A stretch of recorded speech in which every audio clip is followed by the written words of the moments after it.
There was a single mother who had three daughters. The youngest daughter was diagnosed with an inoperable brain tumor. The doctors broke the bad news to her mother. They told the poor woman that her daughter had only 3 months to live. The family were devastated by the horrible news. The mother decided to have a family photo taken while her youngest daughter was still alive. That way, they would always have something to remember her by. They hired a professional photographer to come and take the photo. The family posed with the youngest daughter sitting in the middle of the picture, and her mother and oldest sisters arranged around her. Afterwards, they had it framed and hung over the fireplace in the living room. 3 months later, the youngest daughter died in hospital. Her mother and her two sisters were at her bedside when she passed away. The funeral took place 2 days later. After the funeral, the mother was sitting in the living room when she happened to glance up at the family photo over the fireplace. She was horrified to discover that her daughter's face in the photo was shifting and changing. It looked distended and deformed, almost demonic. They brought the family photo to the professional photographer and complained. He said he had no explanation for why the photo would suddenly change, making the dead child appear so grotesque. The mother was at her wit's end. She took the family photo to a psychic and begged the psychic to tell her what was wrong. The psychic took one look at the family photo and recoiled in horror. "I'm sorry to have to tell you this," said the psychic. "Unfortunately, your daughter has fallen into hell." There were two 15-year-old girls named Alice and Sarah who had been best friends since early childhood. They lived in the same neighborhood, attended the same school, and went to the same classes. In short, they were inseparable. However, they were very different characters. When Alice was cheerful and outgoing, Sarah was very shy and quiet. One day, Sarah and Alice were talking about their friendship. "Do you think we'll be best friends forever?" asked Alice. "I think so," replied Sarah. "Why wouldn't we?" "I don't know," said Alice. "Sometimes when people get older, they grow apart." "I have an idea," said Sarah. "Let's take a blood oath." "A what?" asked Alice, surprised. "A blood oath," said Sarah. "Look, we both have to swear that we'll be best friends forever. If we ever lose touch, we both swear that we will do everything we can to make sure we will be together forever." "That's nonsense, Sarah," said Alice. "We won't lose touch. We'll always be together." But Sarah continued to insist, and with a mixture of amazement and amusement, Alice finally agreed to the proposal. Sarah found two needles and handed one to Alice. The girls took a piece of paper and wrote "Best Friends Forever" on the top, and then signed their names at the bottom. They lit a candle and heated the tips of the two needles in the flame. Taking their needles, both girls pricked their index fingers, and each smeared a drop of blood next to their signature. Their blood oath was now sealed. As the years passed, the girls grew up and left school. Alice went away to college in another city, while Sarah stayed in their hometown and got a job in a local store. Both of them had boyfriends and fell in love. The girls still kept in touch by phone, calling each other at least once a week. When Alice had completed her law degree, she got a good job and decided that it was time to get married. The couple bought a house and settled down. A few years later, they had a beautiful baby boy. Alice was so busy with her family that she rarely found time to call Sarah. It wasn't long before the phone calls stopped completely and the friends lost touch with each other. Although Alice would sometimes still think about her best friend from her youth, she never took the trouble to pick up the phone and call her. In the end, life had led the two women down different paths, and they had not seen each other since they left school. One night, Alice had a horrible nightmare. She was driving along an endless highway when suddenly a truck in front of her began to swerve into her lane. The truck skidded and then collided with her car. She woke up suddenly, soaked in sweat. Just as she was trying to calm herself down, she heard her front doorbell ringing. She glanced at the clock by her bedside and realized it was after 3 a.m. Her husband was fast asleep on the other side of the bed. At that moment, the doorbell rang again, insistently. Wondering who could be coming to visit at that time of night, Alice got up, threw on her nightgown, and went downstairs. When she opened the front door, she was shocked to see a woman standing on the porch. The woman was terribly pale, extremely haggard, and had a huge bleeding wound on her forehead. Although she had changed a lot, Alice recognized her immediately. It was her old friend Sarah. "Oh my God, Sarah, what happened?" she cried. Sarah just stared at her. "Come in, out of the rain," said Alice. "Are you hurt?" Sarah didn't move from where she was. "What's wrong, Sarah?" pleaded Alice. "Long time no see, Alice," hissed Sarah. "I've come to fulfill my promise. I've come to tell you I died." Alice was speechless. Sarah held up her hand and pointed at Alice with her index finger. Her finger was dripping blood. "Life has separated us," Sarah continued, "but we will be together in death. I'll be waiting." Alice then fainted and collapsed on the ground. The next morning, when Alice woke up, she found that she was laying in bed next to her husband. She rubbed her eyes and wondered if the events of last night had all been just a bad dream. At breakfast, she turned on the television, and what she saw chilled her to the bone.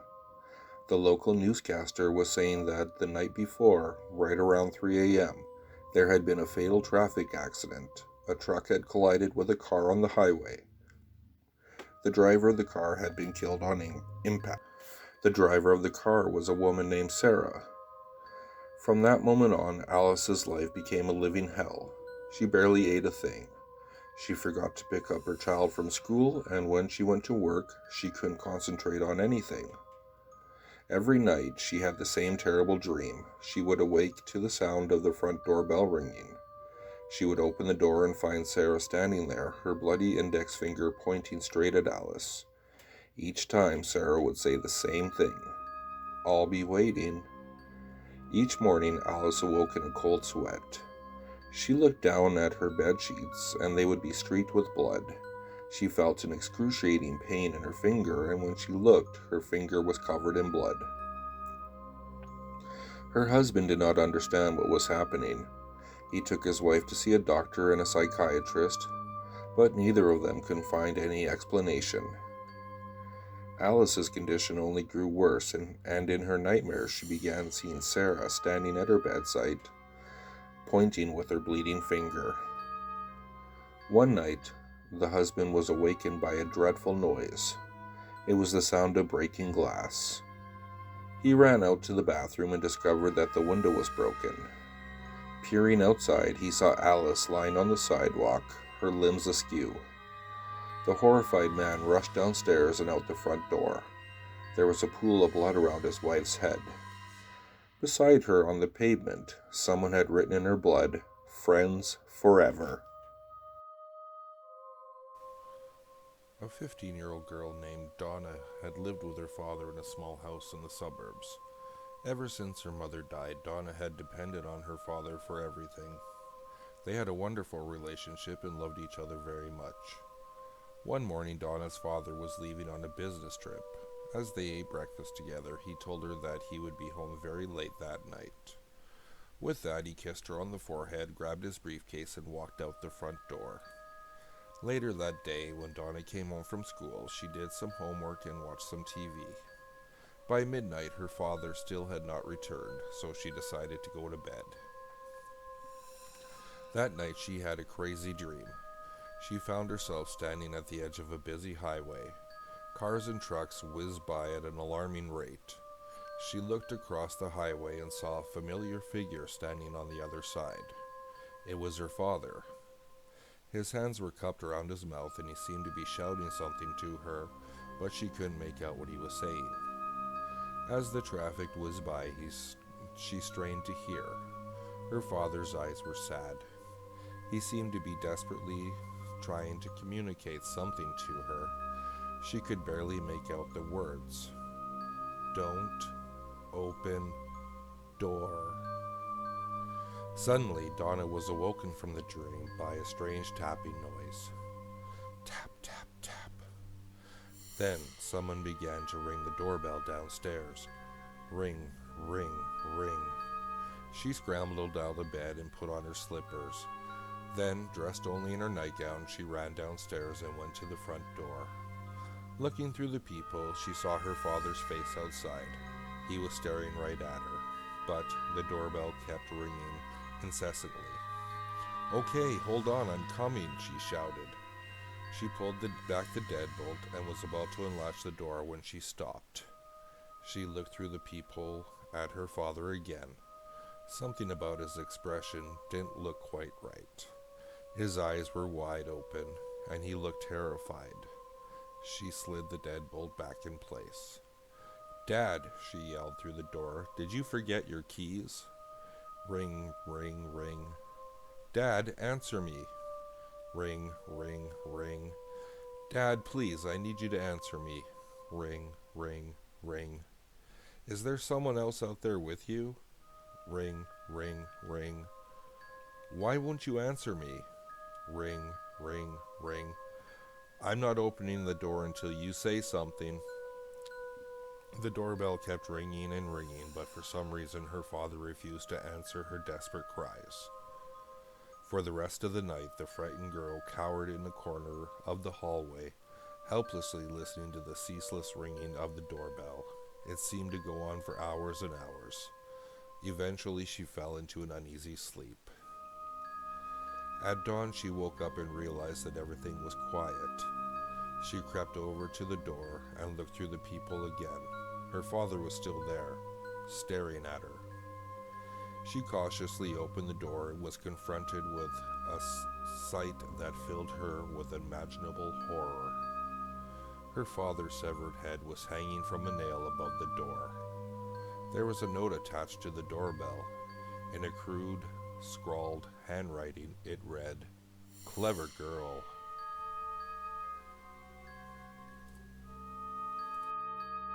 A husband and wife were home one evening when they heard a knock on the door.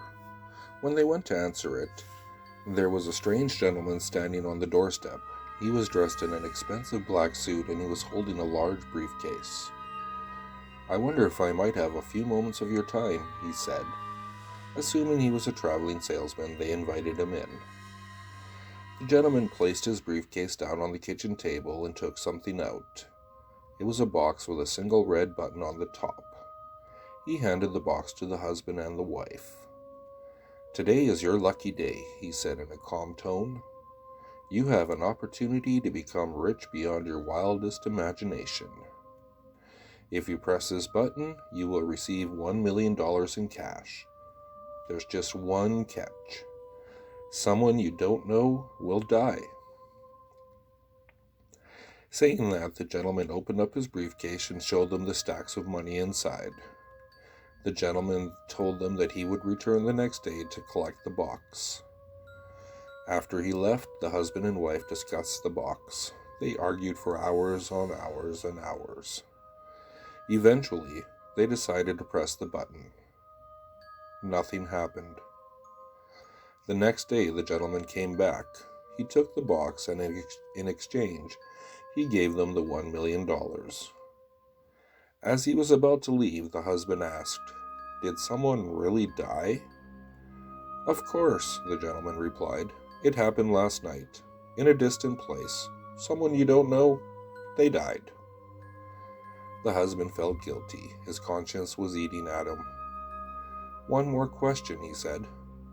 "Yep, what do you want to know?" said the gentleman. "Well, what are you going to do with the box now?" The gentleman smiled and said, "I'm going to give it to someone who doesn't know you."